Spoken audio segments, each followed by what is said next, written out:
Now, it's a story that almost seems too unlikely to be true.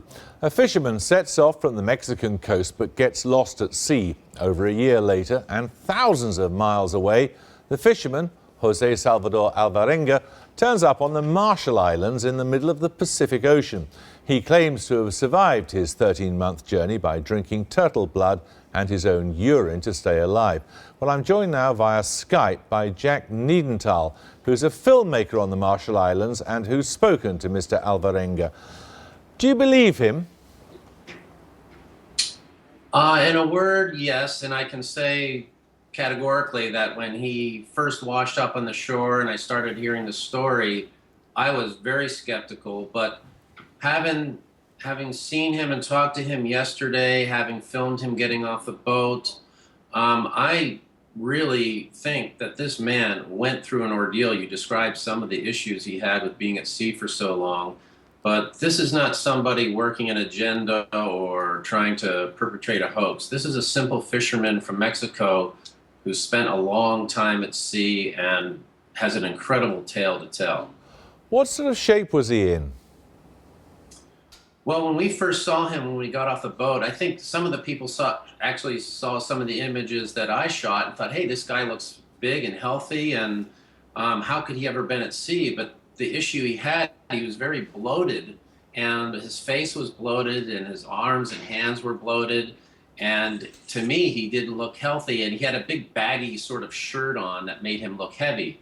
Well, when we went and filmed him yesterday, after being in the hospital overnight, he had IVs and fluids, and being back in civilization with people he can actually talk to. He spoke Spanish, but we have a number of Spanish-speaking people here. He started to really go from that survival mode, which I imagine he was in for a long time, to, okay, I'm back to reality. I have to start thinking about myself and my future. And you could see him even over the course of the interview, just his personality changed, and he seems to be in pretty good spirits, but on the other hand, you can see him lapse back into, oh my God, I can't believe what I was just going through. His original story of going off, he was going off on a fishing trip, I believe, wasn't he? But it wasn't he with a friend? Where is the friend? Well, what happened is he told us the story, and this got jumbled around in the media, but he told it to us directly from his own lips yesterday. They had been at sea for about 4 months, into this journey, about 4 months, and he had a young man with him. He's not really sure of the young man's age, 15, 16, 17 years old. And what they had been doing to that point to survive, they were eating raw birds. And a lot of their diet was raw birds, and a turtle, if it would bump up against the boat, they would flip the turtle onto the boat and eat that raw. Occasionally they could catch fish. And what happened was this young man, every time he would go to eat one of these raw birds, he would vomit because the smell was just overwhelming. He couldn't do it. And he was having a lot of time eating any kind of raw food. And after a while, he just refused. And eventually he died. And according to Jose, he flipped him off the boat, put him into sea after he had died.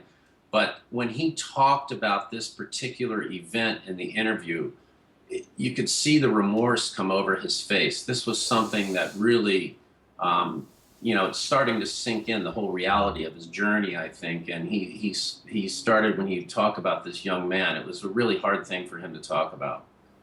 Thank you very much for joining us. Thank you.